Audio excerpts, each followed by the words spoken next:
Good morning, podcasters. Today is Wednesday, July 8th, 2026, and today it's our news and comment episode. Is podcast movement about to change who gets a voice in podcasting? Why are so many indie creators still impossible to find? And what YouTube habits are most podcasters skipping?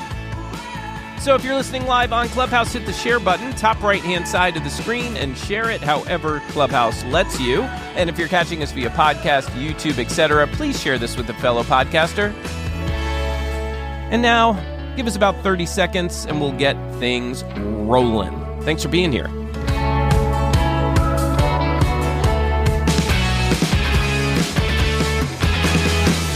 The Podcasting Morning Show is powered by Ironic Media, helping podcasters launch, polish, and grow great shows. And by Content Creators Accountant, helping creators build real business behind their content.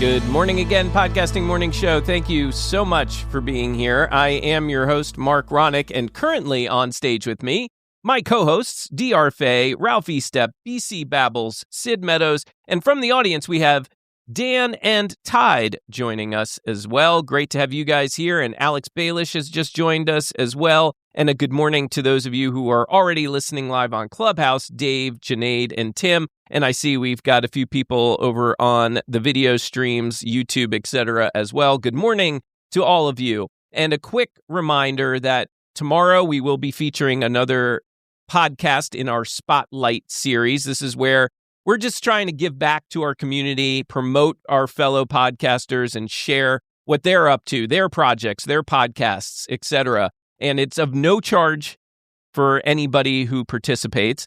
It's, again, just something that we want to do to get to know our community and help our community get to know you. So if that's of interest to you, go to podcastingmorningshow.com/spotlight, and you can fill out that form there.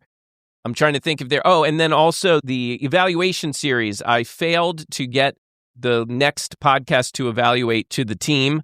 Just completely forgot because I'm out of our routine. So we will revisit that for the following Thursday and break down somebody's podcast and give as much feedback as we can. Constructive, positive, etc. We're going to lay it all on the line, and I promise we are gentle about it.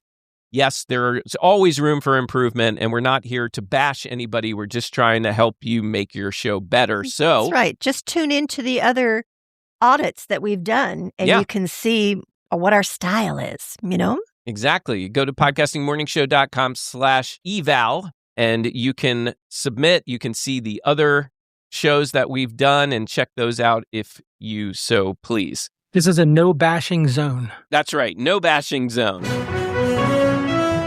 So we're going to dig into all the news now around the world of podcasting. And as you know, I like to start with some podcast data. This is as of yesterday, and I'm going to give you a little breakdown as I normally do before I share the numbers. And I've adjusted it a little bit because I tend to find that I struggle through this when I do it every week.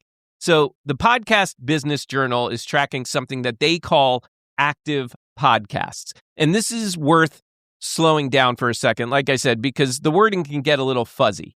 So an active podcast means the show itself has been updated recently, either in the last week or the last 30 days.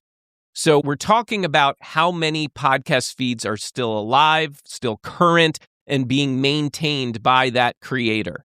That's the difference from the number of published episodes. Sometimes I tell you what the published episode, sometimes I tell you the active podcasts. So I'm trying to share the differences here.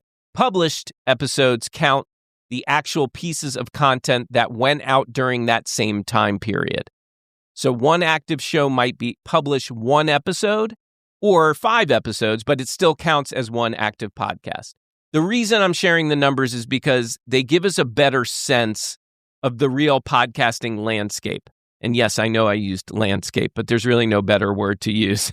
When people say there are millions of podcasts out there, 4.7 million to be more specific, The number includes a lot of dead shows, abandoned feeds, experiments, and podcasts that haven't been touched in years. And some of you may argue, and also a lot of AI podcasts as well. Is landscaping a bad word, Marc? Well, it's an AI word. It's an AI word that's so overused by AI. That's interesting because I hadn't even seen that as an AI word. So I've just learned something this morning. See, when you join us, you learn something. Deep dive into that. I'm sure it's riveting.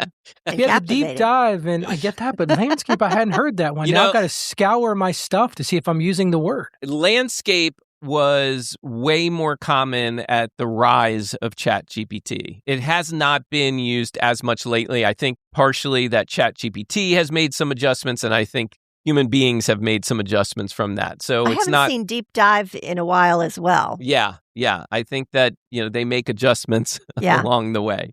So anyway, let me give you, this is the total active number of podcasts. This is not how many podcast episodes were published. This is based on what I just shared with you, the total podcasts this week that are considered active, 185,394, which is down 2.2% from last week. Total podcasts updated in the last 30 days, 346,870. That's over the past 30 days, which is down 3.7% from the previous month. And I know we'll talk about this later, but I think that's the same number of people that applied to speak at Podcast Movement. I wouldn't be surprised, to be honest with you, It's Ralph. a big number, my friend. And that headline that I teased at the top, we will talk about that and how they're dealing with that. So, more to come there. Dan, you had something. Go ahead. Yeah, what's really cool about that number, like, as podcasters, we might all kind of think, that's kind of a smaller number. Does that mean that podcasts aren't popular, blah, blah, blah? It's really encouraging, actually, right? Because 185,000 is not a big number in the scheme of things. When you are trying to create a show that is really unique and that is just speaks to your perfect listener, and that, you're trying to create a show that is like a category 1 of 1 show. Like there ain't no one like you, right? That should be our goal in podcasting. You only have 185,000 people to compete with. And how many of them are even in your niche in the first place? How many of them are trying to do a show that's formatted like yours in the first place? I get excited when I hear, obviously I want podcasting to continue to grow. Yeah. But it's really neat, though, when you start to look at the big numbers and go, okay, no, there's a lot of competition. And mostly it's a competition for people's time and attention. But when you're looking at a number that is relatively small like that compared to how many web pages, how many YouTube videos, how many TikTok videos, all that kind of stuff. This is exciting. I agree. There's not a lot out there. Yeah, I agree. And you were talking about landscaping, not manscaping, correct? Yeah, totally different things. Yes. Okay. That's a pre-show topic, Dan. Let's keep that into pre-show. That's right. All right. We are trying to work on something for those of you who don't catch the pre-show. We are working on something so that you can actually catch the pre-show, even if you can't be here live. So more to come on that down the road. In the meantime, DR, we need your top 5 lists. You've got 2 of them for us today. The first top 5 list is from Apple, and it's all on history. Okay? Mm-hmm. So here we go. Number 5 is American Scandal. God almighty, there's so many. How did I even choose which one they're going to feature? Number 4 is History That Doesn't Suck. Number 3 is The Team House, a sucky name, but still in the top 3. Number 2 is World War II with Tom Hanks. And the number 1 is The Rest is History. Did you say Tom Hanks? Yeah. World War II with Tom Hanks. So I wonder what that one's about. Maybe he's the voiceover. He's the narrator for that one. Okay. Yeah. That's but cool. Let's address number 3, The Team House. It's number 3, and that is the worst name, one of the worst names I've ever heard for a podcast. Yeah. I would agree with you. And it's number 3. So who are we to say anything? All right. What do you got next? Okay. The next one is from Good Pods. Okay. And it's all on, what is it? Comedy. Okay. Indie comedy specifically. Indie comedy. That's right. Indie comedy. So you're not going to see any Rogans in this one. So, okay, number 5 is Live, Love, Larceny. Live, Love, Larceny. I love that. Okay. Okay, number 4 is The Review. Number 3 is Cinematic Archery? Anarchy. Number 2 is No Competition. And number 1 is, well, that's interesting. That's not her commenting on the show title. It is actually called, well, that's interesting. DR is just having some communication with the hubby in the background. Sorry, I forgot to mute. That's okay. Take carrot cake to work with them today. Totally okay. Do not forget the carrot cake. That is very important, it's because really if you're at lunch and you were jonesing for some carrot cake, that is going to be an issue. Telling you. I love the usually things have that happen during the microphone morning muted show. when I do that. Now, we are going to take a quick pause from the news for a second, because our good friend Billy Thorpe is here on stage with us. And I asked him specifically to join us today as I clear my throat, because yesterday I happened to be on Facebook, and in my feed pops Billy Thorpe and his big mug on the screen. And he was talking about how he had set a goal to make a hell of a lot of videos in one day, not just one day, in 10 hours. And Billy, I was curious if you would share with us what specifically you challenged yourself with and why you did that. And then we'll ask how it all went. So good morning, Billy. Good morning, everybody. Well, so I had this bright ADHD idea about 5 minutes before work yesterday that I would try to produce 100 reels on Facebook in like the next 10 hours or so. And it was such a dumb goal. I mean, it was such a spontaneous thought that I didn't even like really calculate the hours. I'm like, dude, I'm going to be well asleep by the 10 hour mark.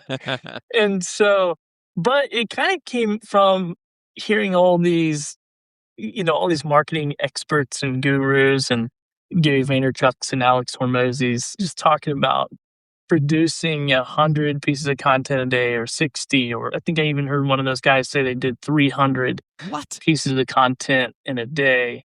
And so, it's just like post more content. And I was just trying to figure out, I'm like, I'm a pretty savvy content creator. I mean, not savvy in like stop to scroll, but I mean, as far as like the workflow, I'm like, yeah, I can get stuff done pretty good. And so, my first thought was, well, maybe one day I'll sit down and I'll just bang out 100 reels. I'll use Ecamm Live and no problem. I could easily record 100 1-minute videos in an afternoon. Like if I pre-planned, we all could probably. And so, but I thought, well, most people that are watching these videos from these guys, they're not me. They're not 5 years into full-time content creation or 6 years, I think at this point. They don't make videos every single day, for a living. They're probably just going to pull their phone up and see if they can bang out 100 reels a day. So yeah, I wanted to try it. I was like, is this even possible? And I knew the answer going into it. But anyway, yeah, Mark, that's what I did. So yeah, it was a little bit of a spontaneous ADHD, challenge that was really, the failure was before it even started. Okay, so it was a failure. How many did you actually get done? Well, I got 15 posted. Okay. And I did record the 16th one, but I just didn't even post it because I got distracted doing something else. So. A spontaneous fit of madness. Janaid had a question, I think, for you, Billy. Go ahead, Janaid. Good morning, everyone. Good morning. Good to be here. It's not really a question, but it's kudos to Billy for even attempting this. What's funny is that just last week, I saw this gentleman. He literally posted 100 videos in one day. And now it doesn't have to be a video that you're actually recording. It could also be a screen share. It could also be a screenshot. And something that Alex Hormozy and these big gurus talk about, posting 100 posts a day. It's not just video. Like, you have so many different avenues to post content. This could be short post, it could be article, this could be so many different ways. And we think that it's only videos. Sure, videos do get a lot more pull on Facebook specifically. So you don't have to go crazy much. And if you hear my kids around, because they're sitting on top of me. That's okay. You're following in Alex's footsteps with Lucy always chiming in when he chimes in. Yeah, love that. Thank you, Junaid. Yeah, Billy, I feel like you were going to say something else as Junaid chimed in.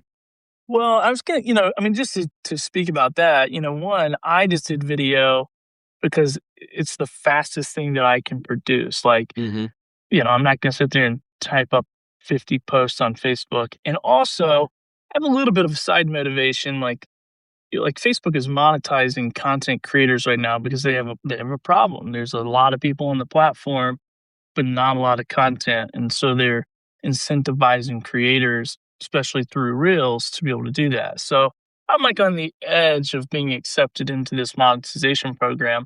So there was a little bit of push there too, of like, well, if I have no agenda except for to upload 100 Reels, which I may continue, I may redo that 100 Reels, but do it the way that I think it should be done, which will make it way more possible. But I was literally just trying to figure out, could the average person who has a full-time job that's working just start and stop and pause and because I'm uploading those videos like right when I shoot the video. Like it was immediate. No editing, and nothing. Yeah. No editing, nothing. I mean, and it was still fun. Like I got a ton of engagement on it. I didn't realize that they were auto posting to Instagram. So I just didn't know. And so but we always talk and think. And I've been thinking about these vertical and can I be like this out in the wild kind of vlog vertical guy? And I was just like, well, who knows? Let me just try it and see what happens. And it's so great because people like immediately are like, hey, idiot, this is going to take you, to post a video like every 6 minutes. Do the math. This goal.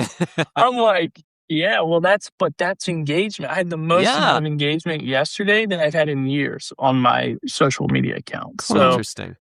It's part of the game, Yeah. So I was just trying it to see, because it's easy to say. It's easy for me to tell people, just upload 1,000 videos a year on Amazon and you'll, do the math and make probably $100,000 or more. But it's like, that's a hard to do. Yeah. And it takes a lot of skills to do it. So anyway, I was just trying to figure out, like, would that or would that not work for me? And it's not a workflow that I'm going to adopt. But either way, it doesn't matter. Like, even if you pre-record 100 videos, like, that's still a lot of work. Like, work is work. Yep. Like, it doesn't matter. Or if you try to do 100 posts or 100 pictures or 100, whatever, it's a lot of work, no matter how you chop it up.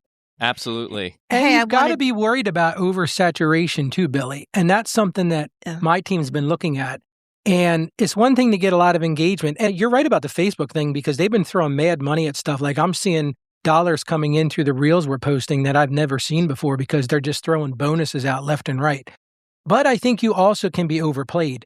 And to the point where people are like, oh, here's Ralph talking again. I'm speaking for me. There's Ralph talking again. Like, I can't stand him anymore. And they end up blocking you or snoozing you for 30 days because you've overstimulated them. That's my only concern with that whole structure. Yeah, I'm with you there. Go ahead, Billy. Well, I disagree because, first of all, I kind of heard the strategy from two big influencer guys who are posting hundreds of pieces of content per day. And I probably see 3 or 4 pieces of those pieces of content per day from those guys. So I don't think it is oversaturation, because I don't think the algorithm is, I know it's not. Otherwise, I'd have the same amount of views on every video or at least the 3-second views or whatever. But I don't think the algorithm's delivering it up quite like that. And that was part of my reason of doing that, because I thought, well, it's not going to get to everyone every time anyway. And so that's interesting. Who cares how many times you post? Because I don't see if those guys are really producing that amount of content, I don't see 300 videos a day coming from Gary Vaynerchuk. I see maybe 3 or 4. Yeah, me too. Yeah. Dan, you it's have literally something? It's literally the reason why they say that you're supposed to post 4 billion things a day, is because the algorithm does, you want to feed the algorithm, because they don't know what is going to be the thing that's going to get attention. You know what I mean? So that's why Billy's totally right. Like, otherwise your numbers would always be the same. That's just not how it works. And it can be literally, you've probably seen influencers say, this video did 5 views, this video did 500,000 views. And the only difference is he didn't button the top button of his shirt or something just insane. Everything is exactly the same, but it's like, you just don't know. And the robots don't know either. Yeah, I think that there's a balance here, because I do appreciate Ralph's point about the concern for the human beings and not as much about the algorithm, but more so, am I pissing my followers off? Right? Like and yeah, Billy, you make a good point too. And Dan, you as well. And I think that's something to consider too. But like what Billy did, I am not knocking it whatsoever. Like that, like he said, caused a ton of engagement for him. And a lot of that was the transparency. Like people were leaning in because this was a challenge that Billy set for himself. And people were curious if he was going to do it, or thought he was crazy for doing it, that he's never going to do it. And they were following along. I know I was very interested. And the moment I followed and commented on one of those videos, that was it. Then I started seeing a bunch of them for the rest of the day. And it didn't piss me off because I was just excited to see what Billy was up to. Well, I wanted to bring up... Go ahead. Go ahead, Billy. Oh, sorry. Real quick. I was going to say, well, that makes a good point. So I think if you are going to do something like this and you do have a plan, like my loosey-goosey plan was like to show behind the scenes of my business. And I kind of introduced it that way with the challenge of like, I'm just going to show behind the scenes. So it's like, if you know what to expect, it's kind of like, okay, I don't care to watch this series. It's just like watching TV shows, but in a very quick, short, format. But I will say I just checked my analytics for the past like 7 days or whatever. Majority of those came from yesterday. 81% non-followers. So any concern that my followers are annoyed, 81% of those people who engaged were watched anyway, were non-followers. Got it. Junaid, I'm going to give you the final word, and then we're going to get back to news. Absolutely. So we've been living in a world where, we've seen Facebook, Instagram as social media, something new Gary Vee's calling it. And this is something introduced by TikTok. And this has become interest media. And to Billy's point and analytics, 81% came from non-followers because they're interested in the content that he's sharing, right? So it's all about interest media. Even if you have 1 or 0 followers, people are going to see your content because they're interested in that kind of content. For example, if you're doing a plumbing video and you just want to change that toilet or whatever, people are going to watch that video even if they don't follow you. We do that all the time. So that's what Facebook is not pushing into. Thank you. Yeah, thank you, Junaid. Appreciate that. And appreciate you, Billy, jumping in this morning and sharing that experience with us. Very interesting for sure. I'm a little tempted to try something similar, but I think I may go crazy. So we shall see about that. And in the meantime... You and I both. Let's both do it, Marc. Yeah. Okay. All right. Let's talk, Junaid. Let's talk. We're working on a project together anyway, so we'll talk about it. Oh, God, this worries me. Quick tip, smart move. Yeah! Content creators business bite! And today's Content Creators Business Bite is brought to you by the guy who's going to host the segment, Ralph Estep Jr. of ContentCreatorsAccountant.com. Ralph is a 30-year expert in the field of accounting. He is my accountant as well and helps other content creators, not just with their finances, but also with their business strategy, because let's face it, you got to have a strategy in order to be able to talk about your business finances. And Ralph really makes it easy. He's gentle about it and genuinely interested in helping those people he's working with. So if you're interested, if you're feeling a little overwhelmed by your finances, check him out at ContentCreatorsAccountant.com. In the meantime, Ralph, what do you got for us today? Well, thank you, Marc. That was a very kind entrance. So there was a headline that hit my desk this week, and as the Content Creators Accountant, I couldn't let it slide by. Listen to this. Starbucks is going to start paying its baristas to make TikToks. Yes, you heard me right. So Starbucks is partnering with TikTok. Now, this is the first brand to pilot what they call a custom creator network inside TikTok's content suite. And this is going to be an employee-generated content program. It builds on something they call the Green Apron Creators Program for 2024. Here's the way it's going to work. Selected baristas are going to get creative briefs and make videos. And then each is going to get a direct cut of the ad revenue as long as it is Starbucks approved. And this is going to launch later this summer. Now, I want you to follow the numbers on this one because this is what I always look at. 61% of Gen Z discover new products through employee content. So Starbucks is tapping into something very smart here.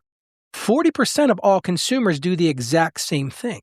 Now, Starbucks' own people already post about the company 3 times the rate of comparable chains. So they're sitting on a gold mine of authentic content. Now they're paying to formalize it. So I want to run it through something that I call the creator revenue formula. And if you work with me, like Marc said, this is a thing I think we really need to focus in on as content creators. And it's a thing I believe it says, it basically works like this: audience times problem times offer equals value. So let's use that in this particular instance, the audience. Every barista's personal following is going to be the audience here. The problem here is young customers don't trust glossy advertising anymore, but they trust that TikTok video. And the offer, pretty simple here: the drinks, the experience, and the vibe of Starbucks. You multiply those together, you get real value. And that's not an accident, that's a formula. And here's the part I really want, especially if you're a creator getting a check like this. That ad revenue money is business income, and that's going to show up at the end of the year on the 1099. So I wanted to bring this back to, hey, what does this mean to me? So if you're doing this same sort of thing, track it, set aside for taxes, and treat it like the business it is now. The dream is the check. The discipline is what lets you keep it.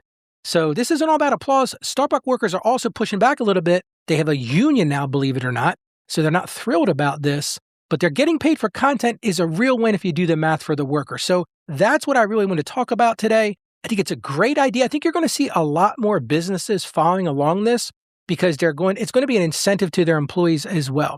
So that's my content business bite for today. Thank you. And yeah, I'm curious, really for everybody, would you feel more trust in a brand's content if it came from the employees instead of, the marketing department? Or would you still assume it's kind of scripted or maybe inauthentic? Curious what people think about that. Go ahead, Ralph. I think it's going to depend on the tone of voice because honestly, they're saying it's going to be approved by Starbucks. But, there's a certain way of saying things that the glossy stuff doesn't work anymore, like the standard commercials that we all grew up on. So, Marc, I don't know. I think that's the person you're going to recognize. I see that Nikki put something in the comments. My school started doing something similar. And she's right. It's going to attract Gen Z because that's a loyal base there. So I think it's a wise thing to do. And honestly, the other thing about it, think about it on the money side. It's a way for these folks to make a couple extra bucks too. Yeah. And if you're making extra money, hey, in this economy we're in right now, that's a beautiful thing. Yeah. And although I don't know specifics, I don't think, generally speaking, Starbucks baristas are getting paid a lot of money for doing what they do normally. So adding that in there to kind of what Billy was just sharing, to their everyday workflow, whatever they're doing, putting a camera on them, talking to the camera about it, being authentic, I do think that can really help a brand, whether it's for awareness or something else. Billy, you wanted to comment on that. Go ahead. Well, I was going to say that coffee is pretty rough already, so don't get too distracted. Yeah, I'm not sorry, Starbucks. Not a big fan of Starbucks coffee. It depends on what I'm getting, but yeah, in general, I feel the same. Alex, good morning to you. Did you want to add something? Yeah, I think it's a brilliant idea, first off, and it's a great way to have cheap advertising. They put no money into it, and they have the baristas actually do the content. It's extra money. Yeah, it's extra money. I just think that people love behind the scenes stuff, whether it's curated or whether it's on the fly. Starbucks has not been a coffee company for years if people haven't realized it. Absolutely interesting. I think it's a great move overall. Yeah, and I do think a lot of other companies, well, some of them are already doing it and others will probably follow suit. So more to come on that. We really should do a deep dive and really check the landscape of it, don't you think? Good callback. By the way, I totally skipped events that you may be interested in, so I will do this quickly. First, Thursday, July 16th is Podcasting Made Simple Live. That is a PodMatch Alex Sanfilippo production, and it's a premium podcasting virtual event focused on helping podcast guests and hosts improve their craft so they can make a bigger positive impact on the world around them. That, again, July 16th, 11:30 a.m. It is a paid event, but just kind of, at least follow Alex on social media, and you'll probably find at some point a free ticket to that event. go to podmatch.com/event. Also, I want to put out a quick call to the Podcasting Morning Show community. We had a few volunteers for Empowered Podcasting 3 drop out due to unforeseen circumstances. So we now have up to 6 volunteer spots for this year's conference in Charlotte this August. If you've been wanting to be a part of EPC 3, this could be a really great way to get involved. Volunteers will get a free ticket and full access to the entire event. You'll still get to experience the sessions, the networking, the community, and all the energy of the weekend. We'll just ask for your help at certain points during the event to keep things running smoothly. We're looking for people who are reliable, friendly, community-minded, and excited to help create a great experience for indie podcasters and content creators. So if that sounds like you, or you know somebody who'd be a great fit, head over to empoweredpodcasting.com. You can reach out to us there or reach out to me directly, Marc, M-A-R-C, at ironicmedia.com, ironic spelled with a C-K. Again, we're filling around 6 volunteer spots for Empowered Podcasting 3, and we'd love to have you join us there as a volunteer. And finally, since we're talking Empowered Podcasting, I have to mention Empowered Podcasting Live. Today's guest will be Julia Levine. Julia helps business owners create simple, strategic, sustainable podcasts that share their expertise, reach the right listeners, and support their business. We're going to talk about why she decided to go all in on podcast SEO, what podcast SEO really is, and why every podcaster really should understand it. We'll also get into insider tips for improving discoverability and, of course, what attracted her to Empowered Podcasting as first an attendee, now a speaker, and now a creator partner as well. We'll hear about her presentation. So come join us today, 1 p.m. Eastern. That's July 8th, 1 p.m. Eastern, podcastingmorningshow.com/EPC live. And if you miss it, no problem. Go to that URL and you can catch the replay almost immediately following live stream. All right, some news bites for you. These are some quick stories we want to share with you. And of course, if you have something you want to comment on, by all means, you are more than welcome to interrupt and chime in. First headline, podcasters found an easy YouTube growth tool. Podcast News Daily recently reported on a new survey where the data is showing that captions, like the words that pop up on the screen, can help podcasters get better results on YouTube specifically, but most podcasters still aren't using that feature. And honestly, this is one of those boring little production details that may actually matter more than creators think. Captions help people follow your content when they're scrolling without sound, while maybe they're watching in a noisy room or multitasking or subconsciously trying to catch every word on the screen. And I really pay attention to that because I think that is maybe the biggest reason. I think a lot of people I think the captions work well because people are unknowingly following each word as it goes. And that keeps them engaged more on your content. Ralph, you had a question? Yeah, I just want to throw something out there because my team and I have gone back from doing the captions, and I'll tell you why. Because you can turn that on YouTube, and then what happens is you have double captions. So that's my only caveat to this. I'm not trying to interrupt your flow not at there, all. but because I think that people hear that and go, oh, this is a great thing. I'm not disagreeing with that, but if you're somebody who turns captions on in YouTube already, it's a mess on the screen then. Yeah. So that's my only concern.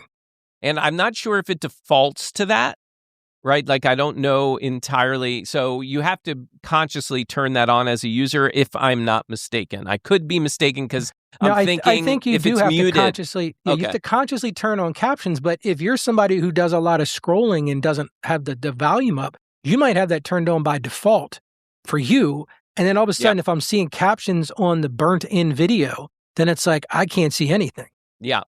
But for what it's worth, this survey specifically says using captions, including captions, is really helpful. I've been back and forth on this, so I'm not pushing back by any means, Ralph. most of my content lately doesn't include captions. Sometimes I put it in there experimentally because I want to see if it makes a difference. For me, and I'm not really doing that as consistently, that experiment on YouTube, and this is specific to YouTube. So I need to do a better job of that to see if that actually is helping us here at the Podcasting Morning Show. I've also heard, by the way, that captions that appear word by word, as opposed to just getting like a sentence across the whole screen or something similar, word by word happens to be more effective. People get engaged more. They lean in more. I guess because they're really not getting a bigger preview of what's going to be said. They've got to actually follow the word as it's coming out of your mouth. So I think that creates more of that subconscious engagement that way. So more to come there. DR, you want to take the next story number 3? I do. But before I do, I want to talk about these captions for a second because as most people know, I do some editing for Ironic Media, and I just got through doing a talking head clip for one of our clients. Uh-huh. And this was one where she doesn't like the extreme close-ups. So I had to shrink it down a little bit. Yeah. There you go. Thanks, Ralph. There you go, Ralph. Thanks for the demo. So I put the image in the middle, and that left like a blank space above and a blank space below. And what I did with it is I put some of the captions above, and then I switched to down below, and I would alternate between the above and below. So I wasn't sure how that was going to really go over. I think that's kind of the same idea as what I'm talking about with the word for word, because it's moving around. So you're locked in one spot, and you might get too locked in and start to zone. So moving it somewhere else sometimes can really keep their attention. Okay, good. I think that's a good one. All right, so what's our next story? Okay, so X, we don't have to say formally Twitter, I guess, anymore. Okay. But X is making another play for creators, and this time with a new desktop live streaming tool called Live Studio. According to Social Media Today, the feature lives inside X's Creator Studio and gives creators a cleaner way to schedule and run live broadcasts, upload thumbnails, manage chat, and see audience data once the stream is live. In other words, X, formerly Twitter, wants to make going live feel less clunky and more like a real creator workflow. I like it. Okay, cool. We'll keep it moving because we are short on time. Facebook, since Billy brought up Facebook is testing a new view count display for posts. And yes, that means creators may soon get another number to obsess about. According to Social Media Today, some users are now seeing post view counts directly on their Facebook posts, though for now, only the creator can see the number. Meta has already been leaning hard into views on Instagram and Threads. We know that Facebook is also adding more monetization options. So this makes a lot of sense to me why they're also including those kinds of numbers now. For podcasting creators, yes, it's useful, but I think it is a little dangerous. As we say here on the show, on other social platforms, the views can show whether your content is getting reach, but they can also trick you into chasing those cheap attention thrills instead of maybe more meaningful conversation. So be careful with that. It's good to know. It's good to have that stat and be able to reference it with things like sponsorship, as we've talked about with your podcast real estate. But please don't obsess over those numbers too. There's a lot more to be obsessed about than your Facebook numbers, but something interesting for sure. Okay, let me see here. Since we are short on time, let's go to BC. BC, you have I'm calling it Tech Corner for now. You're giving us the latest updates around the tech side of podcasting. What do you got for us? Yes, well, attention all beta testers, something new for you to look into. Got a new remote recording tool called SureTake. It's making a pretty clear promise. Fewer bells, fewer whistles, fewer and better files.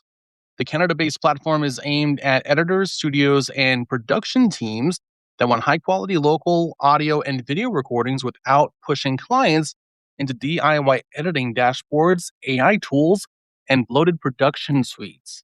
According to the company, each participant records locally, very Riverside-y. Guests can use one permanent link without signing up, and editors can automatically access the files when a session wraps. For indie podcasters, this is one of those watch the lane stories. SureTake isn't trying to be Riverside or Descript, Squadcast, StreamYard, and it's made statements vehemently establishing, so I will add there. It's betting that there's still a reliable market for tools that simply record clean audio and video and then get out of the way. The skeptical look here is that simplicity is a nice pitch, but only if you get those nice recorded files reliably, because nobody cares about how clean the interface is if the files don't actually appear once the work is done. Even still, for producers who are tired of every recording platform turning into an AI content factory, SureTake might still hit a nerve here and there. Yeah, so SureTake is the name of the company. And I mean, SureTake. I think it's a smart move. It's certainly, we always preach, try to simplify things for yourself as a content creator, and this could be one way to do it. You know, we talked last week about Riverside becoming really an all-in-one tool, and we had some mixed feelings from the group about that. So this could be an answer to something like that. If you want to simplify the recording process, maybe check that one out. I'm curious about it. I would like to check it out. So thank you, BC. Well, personally, I've had clients who have come to me who only want to record a show and then have nothing to do with the creative lift of post-production. So that's a reliable market for that right there. Absolutely. And DR and I know it's sometimes challenging when our clients are using Riverside or something else and they're trying to share the file. Sometimes they share the wrong thing or the link isn't working properly or what have you. So hopefully if a company like this is claiming simplification, they're simplifying those types of areas. So we'll hear more as time goes on. Thank you for that, And BC. Mark, I just want to bring something to everyone's attention because you got to join the show live. Because just about a minute ago, we've added a new cast member to the show. And Mark's dog, and I apologize, I don't know your dog's name. Harley has joined the show. Yes. Harley just picked up when I said his name. Yes, he heard his name. Sorry about that, buddy. He was sleeping so comfortably. Harley is the official mascot of Empowered Podcasting, by the way. He joins us every year and will be back this year as well. Go to empoweredpodcasting.com and get your tickets. By the way, 20% off if you use code EPC Marc20. Again, Mark spelled with a C. All right, so let's get to a couple of the headlines. These are some of the stories that I think we might have a little more conversation around. Podcast Movement lets the crowd pick the stage. Podcast Movement has opened up part of its 2026 conference programming to the public for the first time. Voting is now through July 21st, giving the podcast community a say in which proposed sessions make it onto the stage at Podcast Movement 2026 in New York City this year. It's a rare chance to influence what gets taught at one of podcasting's biggest industry events, instead of just letting the usual insiders decide what matters. By the way, Podcast Movement takes place September 17th and 18th at Terminal 5 in New York City. The event received more than 750 session submissions. 750. Just to put that in perspective, Empowered Podcasting, we had around 100 submissions. It's a smaller event, but still just to give you a little perspective. So yeah, and there'll also be over 500 speakers. So 750 session submissions, over 500 speakers, including creators, publishers, etc. Anyone can vote. So when I say that, you do not have to have a ticket to Podcast Movement to vote. And the selection committee includes, as far as I guess they are selecting some speakers on their own over at Podcast Movement. Their committee includes people connected to Podcast Review, the Podcast Academy, the Ambies, Pod News, and more. So my question is to the group, should more podcast events let community help choose speakers and topics? And I'll just say it. I don't mean to taint the question here, but will this end up just being another popularity contest? Sid, we haven't heard from you this morning. Let's go to you first. Good morning. Good morning, everybody. Yes, sorry, I had to bounce for a customer call there for a minute. No problem. But I love the idea of letting the community, the podcast movement community, select the topics to be discussed. I do not love the idea of letting them select the speaker because of what you just said. It's going to become a popularity contest. And for those of us that are unknown, may not get any votes except from our friends, right? And that's not necessarily the people that you would want to vote to, like, because they're not going to consume the content, right? So I don't like that idea of it. I appreciate that they're trying to involve the community. Me too. But I just think that there's probably a better way because they might miss out on a really great speaker on a really great topic, but the speaker is unknown. And nobody really knows. Like, I did not apply to be a speaker, but I'm a perfect example of that. There's likely nobody inside of podcast movement that knows who I am, maybe a couple of people. So that's the part I'm not a fan of, but I like that they're involving their community, which is really good. Yeah, except here's the thing. Are they really inviting their community? They're inviting the entire world, theoretically, because it is open voting. You don't have to be known as a podcaster or a content creator. You could be literally anyone. So in some ways, I would appreciate it even more if maybe this was limited to people who've purchased tickets. Or, like you said, Sid, I love your idea. Let's let the community pick topics, not people, right? Do we know for sure that it's going to be choosing like topic, SEO, Dave Jackson? Do we know for sure that the person is going to be connected to the topic? Well, Ralph, I know, is one of these speakers who's in the voting process. I voted for him yesterday. So yeah, Ralph, do you want to answer that? Yeah, so no, it's a popularity contest, sort of like back when you were in high school running for class president. And it's how many people. And now here's why I have an issue with it. I think the idea of doing it is a great idea. Like, I like the idea of it's not some dark room of people saying, well, let's pick this person. But if you think about it, what this is going to do? Is it going to incent networks and other people who have big, deep pockets to go out there and solicit votes? And, and that's why I think they're being careful about this, because it's only 50% of the speakers are going to be chosen this way. Uh-huh. So they're opening the door a little bit. But I got to be honest with you, because Cindy brought it to my attention yesterday. I didn't even know about it. And she goes, I hope you're on top of this. I'm like, well, I am now. But it took me 20 minutes to scroll through till I could even find my speaking presentation. So that tells you the volume of what we're talking about. And the thing that was interesting, DR, and this kind of goes along with what you were asking, there's a lot of people that propose the same speeches with little different wording. I think people had a great time with AI saying, what can I speak at Podcast Movement about? Because AI spit out a lot of the same stuff. So based on that, DR, it becomes a popularity contest. Yeah. And I'm hoping to win that popularity contest. I've been posting all over social media trying to get people to vote for me. And I think I've got 21 votes as of this morning. So thank you, everybody who's done that. But at the same time, I want to bring value to the presentation. It's not about who's popular. It's about what value you're bringing. And that's why I think we're going to get lost in this. That's why I'm not a huge fan of this. So that's my personal view on that. Now, the people who are in podcasting, please don't hold that against me, because I really would like to speak there.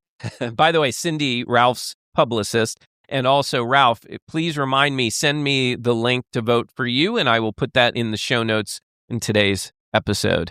Yeah. Happy to do it, my friend. The more votes, the better. Yeah, absolutely. And Alex, you wanted to chime in. Go for it. It's so frustrating, this whole thing, because, I was lucky enough to speak at PodFest, and just because you speak doesn't mean anybody's going to listen.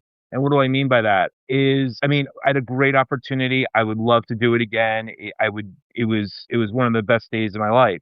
But if it's placed in the wrong situation, it's also going to be hard. It's a little to what Ralph is saying. Crowdsourcing is good, but I hope it pans out for the people like Ralph and everybody else. But it's very frustrating because indie podcasters have so many obstacles already, and I could just see it getting kind of, I don't want to use the corrupt word, but it could get messy really quick.